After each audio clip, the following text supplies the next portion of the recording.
할렐루야. 네, 오늘도 청년부 예배를 드리게 해주신 하나님의 넘치는 사랑과 은혜에 감사드리며 이 시간에 예배 자리에 나와 예배하는, 또한 영상을 통해 예배하는 모든 청년들, 이번 주도 주님의 은혜 안에서 기쁨과 평안을 누리며 살아가는 귀화 못해 한 주가 되길 소망합니다. 우리 옆에 분들과 함께 소나타 하시면서 인사하도록 하겠습니다. 샬롬, 주의 이름으로 사랑합니다. 네, 오늘은요 하나님을 가까이라는 제목으로 말씀을 전하고자 합니다. 오늘 예배 전에 찬송하면서 많은 은혜를 받았어요. 정말 여호와께 돌아가자. 오늘 말씀과 같이 우리가 세상 가운데 살아가지만 그 세상 속에 살아가면서 주님을 잊은 채 살아갈 때가 많이 있습니다. 그렇기 때문에 하나님 앞에 다시금 돌아가며 하나님과 가까워지는 기아 못돼 우리 한 주가 되길, 우리의 믿음의 삶이 되길 소망합니다. 우리 손을 들어서 한번 가까이 보시기 바랍니다. 손바닥을 한번 손 들어서 손바닥을 한번 보세요. 뭐가 보이시나요? 네, 굳은 살. 네, 손금도 보이고. 네, 혹시 여기 제 손바닥이 어떻게 보이는지 아시나요? 네, 뭐가 보이시나요? 네, 반지요. 네, 우리가 안 보일 때는 어떻게 하나요? 잘 안 보일 때 이렇게 가까이 와서 봅니다. 우리가 손바닥을 내 눈앞에 봤을 때 손금도 보이고, 운동을 열심히 하는, 저처럼 운동을 열심히 하는 사람은 굳은 살이 보일 수도 있습니다. 그런데 우리가 이 가까이 봤을 때랑 멀리서 볼 때 차이가 너무나도 많이 있죠. 우리가 가까이 있을 때 더 잘 보이고 더 정확히 볼 수 있습니다. 혹시 청년들 가운데 노안이 와서 이렇게 가까이는 안 보이고 살짝 이렇게 떨어져서 이렇게 볼 때 보이는 청년 있나요? 없으시죠?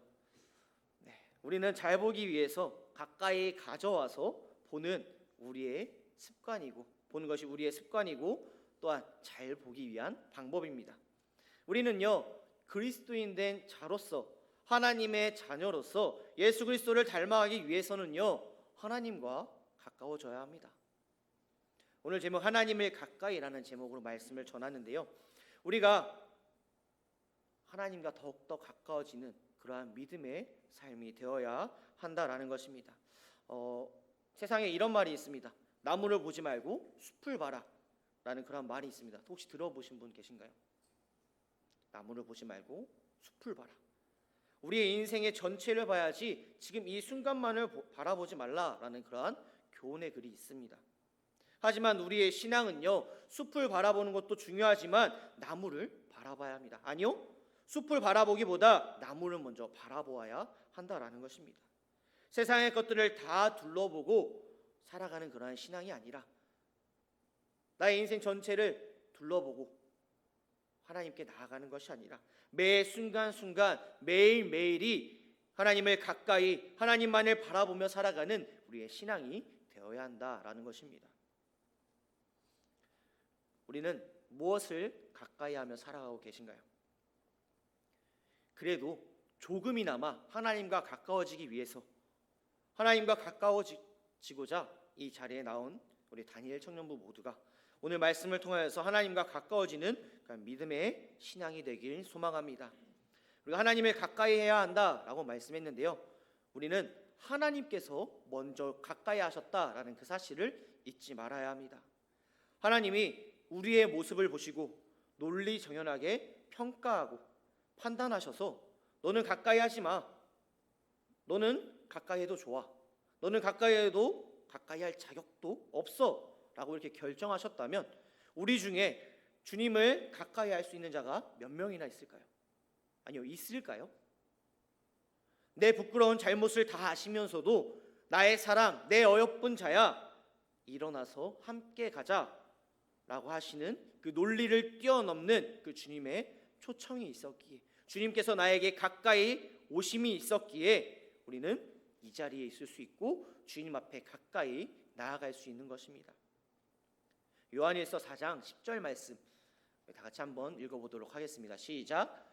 사랑은 여기 있으니 우리가 하나님을 사랑한 것이 아니요 하나님이 우리를 사랑하사 우리 죄를 속하기 위하여 화목제물로 그 아들을 보내셨음이라. 아멘. 이 말씀과 같이 하나님께서는요 우리에게 먼저 찾아오셨습니다.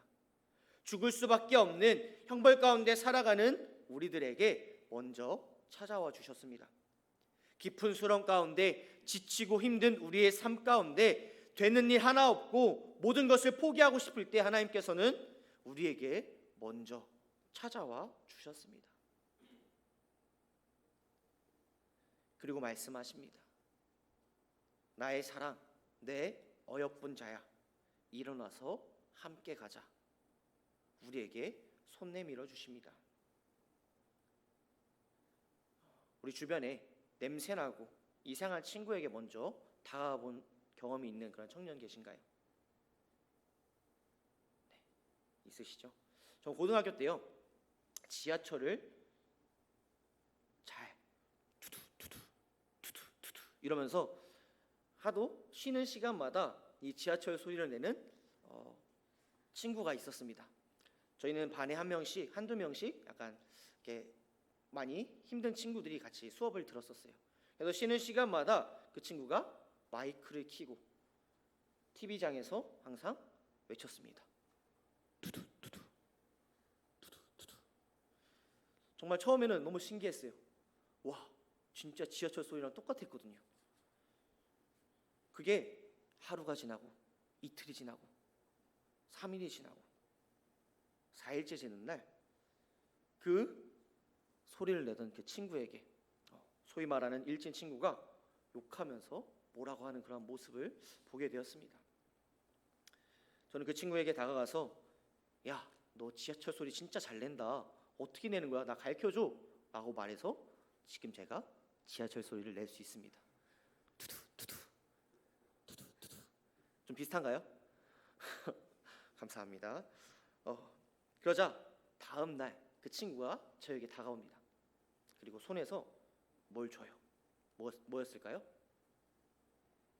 지하철? 아니요. 사탕이었어요. 근데 그 사탕이 그 눅눅한 사탕 아시나요? 겉에가 다 녹아서 가운데만 조금 딱딱한 그러한 사탕이었어요. 그런데 그 사탕을 받는 제 마음이 말할 수 없는 그 마음이 느껴져서 참 제 삶을 돌아볼 때가 있었습니다. 그런데요, 하나님께서도 우리에게 그렇게 가까이 다가오셨다라는 사실입니다. 우리가 많은 봉사를 합니다. 찬양도 하고요, 여러 가지 성가대도 하고, 정말 이 청년의 때에 집에서 쉬고 싶고 유튜브 보고 싶고 어디 놀러 가고 싶고 영화 보러 가고 싶은데도 주님 앞에 나와 봉사합니다. 내 노력들이 너무나도 많이 있어요. 그 노력들을 통해서 예배가 살아나고 우리 교회가 동력을 얻을 수 있지만 그것에 비해서 하나님, 나 봉사하는데, 나 하나님께 이만큼 드리는데 왜 나에게 복 주시지 않으세요? 그러한 마음 가운데 하나님, 나와 정말 함께 하세요? 정말 내 이 모든 것 정말 들어주실 거예요? 라는 그러한 불평과 불만 가운데 살아갈 때가 너무나도 많이 있습니다. 그런데요, 하나님께서는 우리에게 먼저 다가와 주시고 그 다가와 주심 가운데 우리가 드리는 것은요, 약간 그 눅눅한 그 사탕, 그 아주 작은 하나님께서 주신 그 은혜와 사랑에는요 아주 작은 것이라는 것입니다. 우리 그런 경험 한 적 있나요? 내가 친구에게 생일 선물을 보냅니다. 친구가 뭘 갖고 싶을까? 그래서 막 록시땅 3, 4만 원짜리의 그런 생일 선물을 보내줍니다. 근데 그 친구에게 나의 생일날 메가커피 5,000원권이 온다면 우리의 기분은 어떤가요? 어떨 것 같아요? 친구가 힘들구나 라는 그런 생각이 드실까요? 너 3만 원짜리 했는데 라는 그런 생각이 든 적 저만 있나요? 우리가 그런 경험이 다 있을 것입니다. 그런데요, 나에게 그러한 친구나 이웃이 있을지라도, 아니면 나에게 다가온 친구나 그런 이웃이 있을지라도, 아니면 내가 다가간 친구나 이웃이 있으면 하나님을 먼저 생각해 보시기 바랍니다. 하나님께서는요 정말 보잘것없는 우리, 정말 세상 가운데 하나님 앞에 원망과 불평뿐인 우리에게, 우리를 너무나도 사랑하셔서 우리에게 먼저 가까이 하시고 우리에게 다가와 주셨습니다. 세상 명예와 부귀영화를 다 버린 채 우리에게 가까이 다가오셨습니다. 그리고 우리와 함께 하셨습니다. 아니요, 지금도 함께하고 계십니다. 우리와 가까워지시기 위해서 다가오십니다. 우리와 함께 하십니다. 우리는 이 사실을 잊지 말고 살아가야 합니다. 또한 우리는 하나님을 가까이 함으로 우리를 붙잡아 주셨다라는 그러한 사실을 잊지 말아야 합니다. 오늘 읽지는 않았지만 22절과 23절 말씀에 보면요, 다 같이 함께 읽어보도록 하겠습니다. 내가 이같이 음에 무지함으로 주 앞에 짐승이오나 내가 항상 주와 함께하니 주께서 내 오른손을 붙드셨나이다. 아멘. 우리는 하나님 앞에 짐승과 같은 존재였으나 주님을 가까이 함으로 내 오른손을 붙들어 주셨다라고 말씀하고 있습니다. 하나님께서 나와 함께하여 주시고 또 너도 나도 하나님과 함께함으로 하나님께서 우리를 붙들어 주셨다라는 그러한 사실을 우리는 잊지 말아야 합니다. 이사야서 41장 10절 말씀, 두려워하지 말라 내가 너와 함께함이라 놀라지 말라 나는 내 하나님이 됨이라 내가 너를 굳세게 하리라 참으로 너를 도와주리라 참으로 나의 의로운 오른손으로 너를 붙들리라. 제가 너무나도 좋아하는 구절인데요, 하나님을 가까이 다가간 우리에게 하나님께서는 말씀하십니다. 내가 너와 함께하겠다. 내 하나님이 되겠다. 너를 굳세게 하고 너를 도와주리라. 의로운 오른손으로 너를 붙들어 줄게 라고 말씀하십니다. 우리가 하나님께 가까이 할 때 하나님께서는요, 우리를 모른 척 하시는 것이 아니라 우리를 붙잡아 주십니다. 이 사실을 믿는 믿음 가운데 하나님께 가까이 하는 우리의 삶이 되어야 합니다. 또한 하나님을 가까이 함으로 우리는 복을 얻을 수 있습니다. 28절 말씀 우리 다 같이 한번 읽어보도록 하겠습니다. 시작. 하나님께 가까이 함이 내게 복이라 내가 주 여호와를 나의 피난처로 삼아 주의 모든 행적을 전파하리이다. 아멘. 하나님께 가까이 함이 내게 복이다 라고 말씀하십니다. 우리는 하나님의 가까이 함을 통해서 복을 받을 수 있습니다. 세상에서의 복이 아니라 어떠한 상황 가운데서도 하나님께서 이끌어 주시고 해결해 주신다는 그 평안의 복임을 우리는 알아야 합니다. 예수 믿으면, 하나님 가까이 하면 돈 많이 벌 거야, 오래 살 거야, 성공할 거야, 진급할 거야, 이러한 것이 아니라 이러한 것들이 이루어지지 않아도 조급한 마음 가운데 힘든 상황 가운데 있을지라도 하나님께서 하나님의 때와 하나님의 방법으로 선하게 이끌어가 주시고 해결해 주시고 함께 해 주신다는 그 사실을 그 믿는 믿음 가운데 복을 누릴 수 있다라고 말씀하고 있는 것입니다. 하나님께 가까이 함이 내게 복이라 세상의 복뿐만이 아니라 우리 삶 가운데 이루어지지 않을지라도 아직 기다리고 있을지라도 그 가운데 하나님께서 선하게 이끌어 가실 것이라는 그 믿음으로 얻는 그 평안의 복을 우리는 누리며 살아갈 수 있다라는 것입니다. 성경에서는요, 두 가지 원망이 나온 것을 보게 됩니다. 하나는 광야에서 이스라엘 사람들이 하나님을 계속 원망합니다. 또 하나의 원망은요, 예수님이 십자가에서 하나님 어찌하여 나를 버리시나이까 라는 그런 원망이 나옵니다. 이 두 가지 원망은요, 같아 보일까요? 같아 보이시나요? 첫 번째 원망은 좀 불안합니다.